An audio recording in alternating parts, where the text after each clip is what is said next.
Hi everyone, this is my run on the first Lufenia stage on DFFOO Global on the Act 2 final chapter part 2 Warriors of Light event featuring the Warrior of Light character. And before heading into the battle, as always, I will be giving a quick overview of the requirements for the TCC Challenge Extreme, the fight overview, and the party setup that I use, because this fight is quite tricky and requires preparation beforehand. So first of all, the TCC Extreme Challenge is a specific challenge hosted by the TCC podcast group, where they require you to complete all the mission objectives in the fight while having certain restrictions in place. So for this fight, the Warriors of Light, first of all synergy characters including Warrior of Light are banned. On top of this, you are also not allowed to use Bash, Noctis, or Eminent Lion. Plus, no friend unit is allowed, so you have to complete the fight with the 3 characters in your party only. You can equip a burst weapon, but you are not allowed to enter burst mode at any time during the fight. Next, your summon has to be either Chocobo summon or Spirit Moogle summon. And between the two, the obvious choice would be Chocobo, because Spirit Moogle only gives you 1 turn inside the summon phase and basically does nothing in terms of its blessing. One special requirement here is that you need to win the fight while the Lufenia Orb is not in play.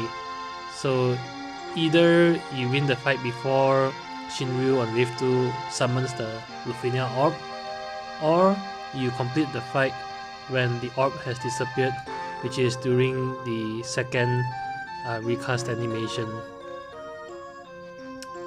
So that's it. I'll move on to the fight overview as well as the party setup and general strategy that I used.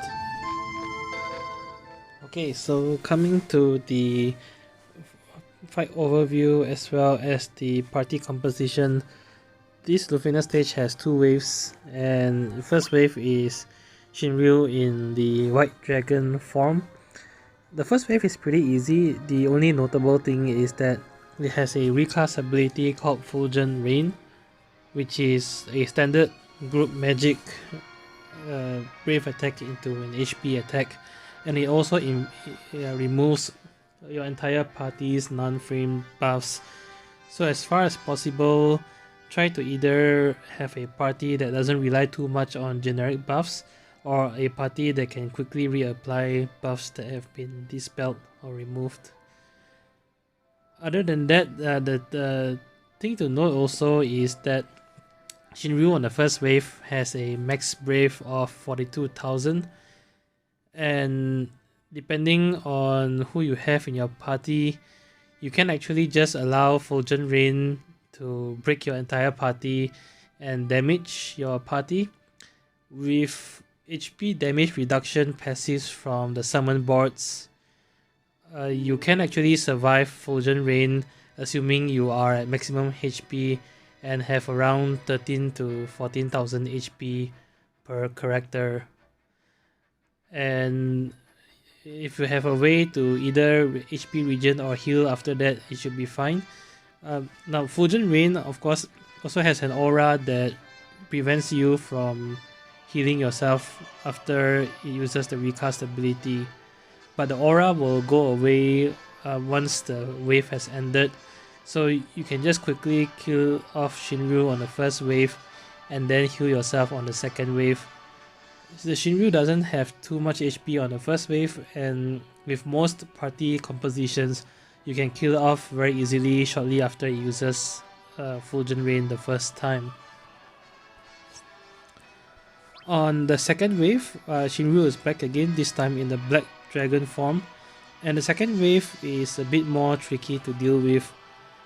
You really need to note down the mechanics behind how it changes the aura and what each aura can do. because you really need to play around and trigger the aura accordingly. So when you enter wave 2, Shinryu will not be in any aura to start with. After one character has taken an action at the start of wave 2, Shinryu will automatically go into the yellow aura, which prevents knockback and delay. Thereafter, it cycles between different colors of aura each time it gets a turn. From yellow aura, it goes into purple aura, which prevents Brave and HP regen effects for your party. And from purple, it goes into green, which guarantees its hits and recovers its HP based on how much Brave damage it deals. And lastly, from green to blue aura, which nullifies all damage from Brave attacks. The yellow and green aura isn't too bad. The green aura is actually the best aura to be in because it essentially really does nothing, especially if you are forming a delay-centric team. The blue and purple aura are the most annoying ones because it significantly cuts down on the damage potential your party has. Do note that beyond changing aura during its turns, there are also 2 times during the fight where Shinryu will reset its aura back to yellow automatically and then restarting the cycle again. At 84% HP, Shinryu will use Intimidate and it will reset its aura back to yellow. This is done automatically regardless of whether or not it has a turn. And at 69% health, it will once again use Intimidate Plus and will reset its aura back to yellow again. So the idea behind the team that I used, I decided to follow a delay-centric team. And the idea behind it is to try to get Shinryu into the green aura once it's below 69% health. And then after that, focusing on delaying him before he can bring up the Lufenia Orb the first time, which is before he can use its recast ability the first time. But I'll go more to that later on. Shinryu's first few turns are always going to be single target Brave attack as far as I can see on the second wave. Once its recast ability is full, it will then use its recast ability called Errant Calamity and then summon its Lufenia Orb after that. So the strategy that I used is to prevent it from using its recast ability and then killing it off before it can do that. And so the characters that I used incorporate delay into their kit. Following this strategy, the most important character is actually General Leo. The reason for this is not only can General Leo delay with his Master Blade, General Leo also has a very valuable debuff called Precision Strike, which will actually allow you to do weakness damage on Shinryu as long as the damage is a single target hit. So this helps you to keep up damage on the later parts of the fight where Shinryu has the passive Brave damage reduction and higher defenses. Next to General Leo, I have the Queen of Delays, Quistis, who of course has her Degenerator Whip. But Quistis is also useful here because she also has quite nice party auras in terms of attack auras, and her entire kit batteries the team as well. So this also helps to supplement damage throughout the entire fight. Lastly, I use Ardyn to round up the party, but I find that the third party member is really optional. You should, however, pick someone who has high amounts of DPS that isn't restricted in the Extreme TCC challenge. And the reason for this is you need to actually front load and pile on enough damage in order to bring Shinryu down to 69% very quickly at the start of the fight. That's because in Shinryu's yellow aura, you will not be able to delay him at all. He'll be immune to delays. So if you start off the fight immediately using delays, eventually he gets into the yellow aura and will therefore be immune to delays and get its turns. And even if he changes aura after that, if you then bring him down to 69%, after all that he will reset back to the yellow aura again. And if you are not able to damage him enough to trigger the Intimidate Plus at 69%, you run the risk of Shinryu summoning the Ruthenia Orb. So having a strong DPS character as a third party member will help you quickly burn down Shinryu to the 69% health before Shinryu takes too many turns and recharge its recast bar too much. My choice here is Ardyn. Ardyn is of course top tier in terms of damage, but beyond that he also helps the delay strategy a little bit because his kit incorporates breaks through his EX, giving a re-break if the target is already broken, as well as his AA ability causing him to reset the enemy's brave and allowing him to break again. So this also helps to delay turns. My entire party is of course fully summon boarded. Christie's and Ardyn have their character bots. Leo at this point of the game still hasn't had his character bots unlocked, but otherwise in terms of spheres they use very generic, just refined spheres for some of the characters. So that's it. With that said, let's move on to the battle, and I'll be going into more details there regarding the strategy that I used. See you there.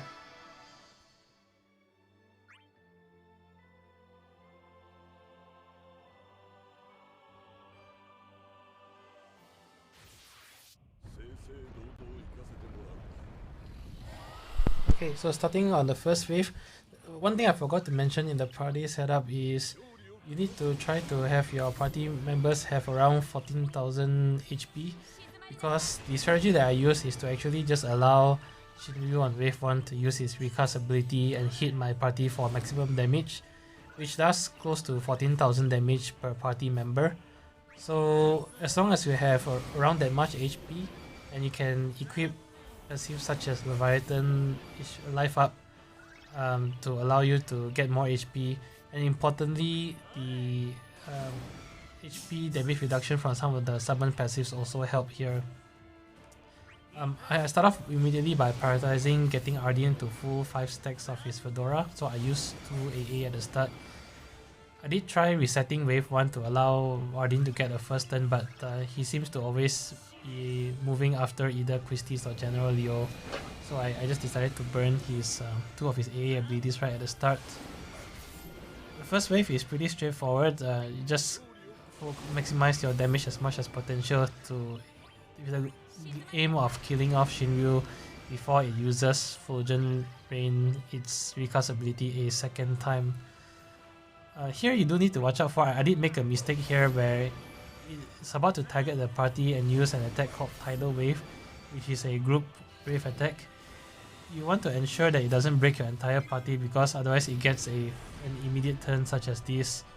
I got lucky and managed to avoid its Atomic Ray through a standard dodge, but you can easily avoid this by at least having one character, if not 2 characters, just using brave attacks on their turn, so that Tidal Wave does not break them.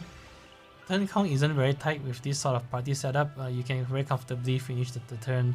So if you are worried about Atomic Ray at the start, just use some brave attacks to tank the Tidal Wave.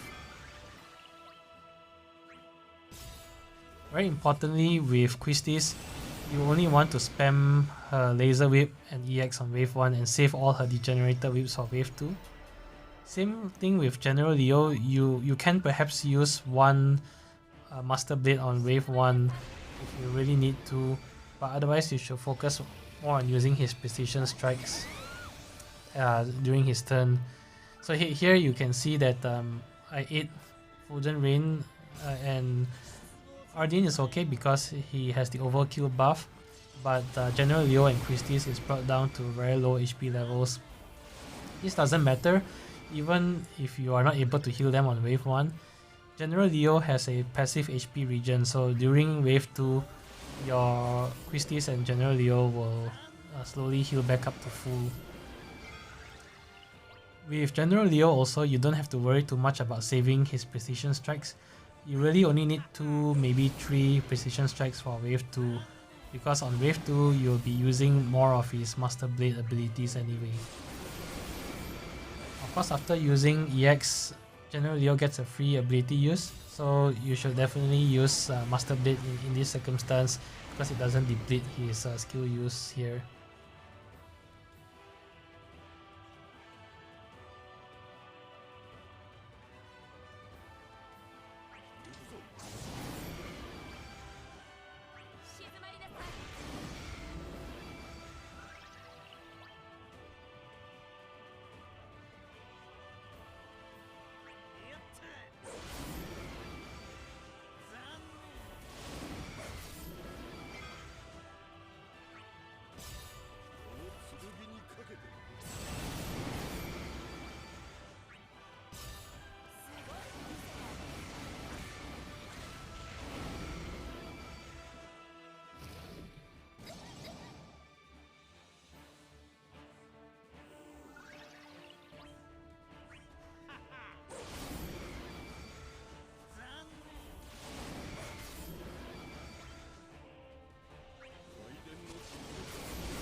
Okay, wave 1 is pretty simple.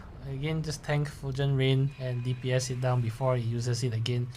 Now on wave 2, right, if using this strategy, ideally you would actually want to reset wave 2 until Christie's gets to move first. That's because at the start of the fight, Shinryu is not in any aura and will only go into yellow aura after 1 turn. So here, if Christie's can move first, you can quickly use the Generator Whip at the start to push Shinryu turn back by 3 turns. And this will allow you a little more room to burst down Shinryu before it gets too many turns. The goal here is to bring it down to about 70 to 75% HP before it gets its first turn. Which might sound quite difficult, but that's why having the Generator Whip at the start helps. Plus, also I will be using my summon to buy me additional turns to bring Shinryu down to that level. Now the reason for this is, in Yellow Aura, although you cannot delay or knock back Shinryu, all your skills still do full damage because there's no Brave Reduction effect in play. Once Shinryu changes from Yellow to Blue to Purple Aura, after its first turn, you lose all the damage from Brave Regen effects, so all of Christie's Brave Regen and General Leo's Brave Regen will not kick in, and this significantly reduces your damage potential and makes it significantly harder to bring Shinryu to the 69% HP mark.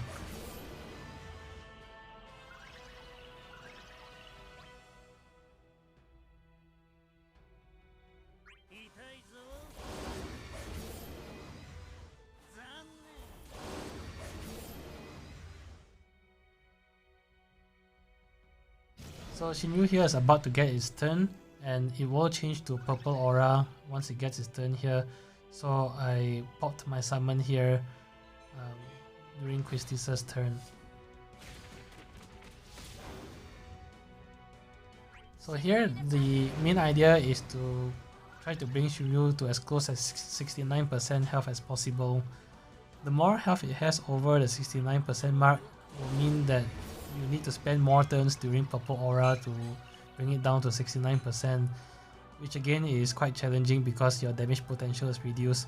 So any more damage you do here actually means that you don't have to do as much during the Purple Aura phase. Also, since Shinryu is immune to delays in the yellow aura phase, you do not want to use any more Degenerator Whip or Master Blade while he is in his yellow phase, but instead use other skills to damage Shinryu.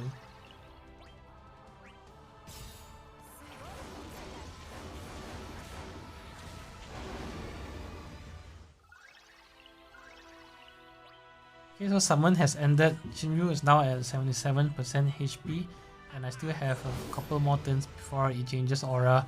So again, I try to bring it down as low as possible.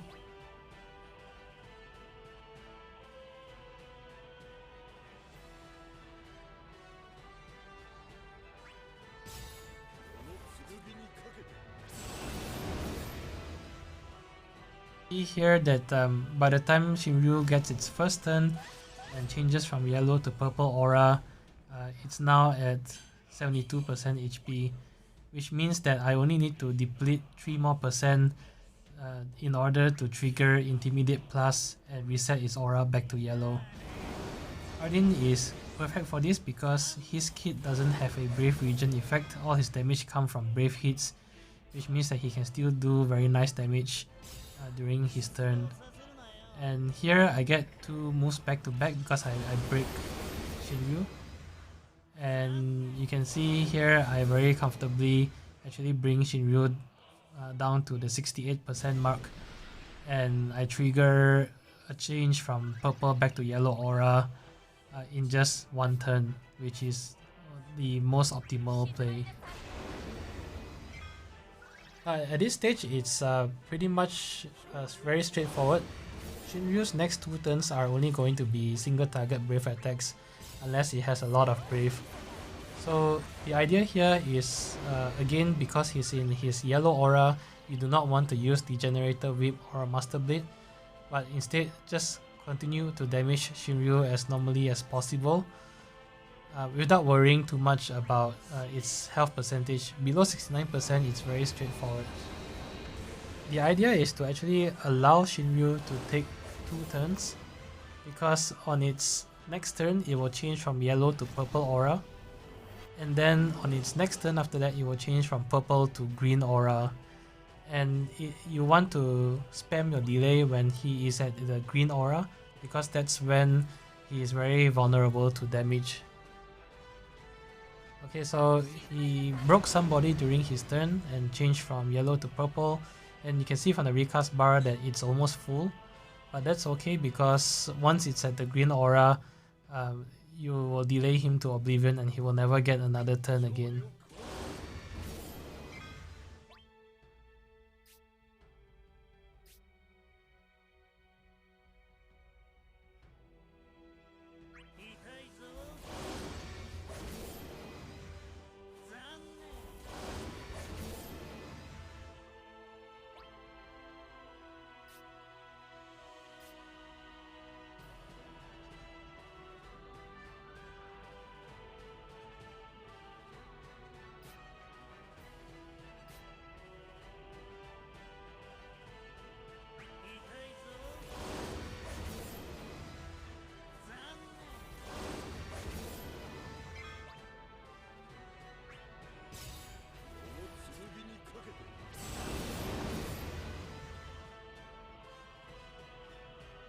Okay, so Shinryu now gets its 3rd turn. He uses a single target Brave attack, breaks somebody, and this pushes him to a full recast bar, and he also changes to the green aura at the same turn. At this stage, this is where you want to start spamming Degenerator Whip and Master Blades. Both of them in combination will push Shinryu's turn very far back. With Ardyn as well, you should still have 1 more AA use, and each time after you use his EX, you can actually use the free ability use on his AA to cause a rebreak and further delay Shinryu. If you manage to make it this far, you've essentially won the fight because Shinryu will never get another turn ever again. With Quistis, you want to use her AA to replenish her Degenerator Whip, and then after that, cycle between her Degenerator Whip into EX, and only use Laser Whip when you need to reapply her generic buff. With General Leo, it's also very similar. You want to use Master Blade into EX into the free Master Blade, and only use Precision Strike if you need to reapply it to get his frame buff as well. And for Ardyn, it's a mix between using his AA and his skills. You just need to keep an eye on the buffs that Ardyn has, because you do not want to let his Shadow Step buff wear off, and importantly you do not want to let his 5 stacks of Fedora fall off as well. So just use Ardyn's skills accordingly to maintain his buffs through the remainder of the fight, and you've very comfortably got this fight in the bag.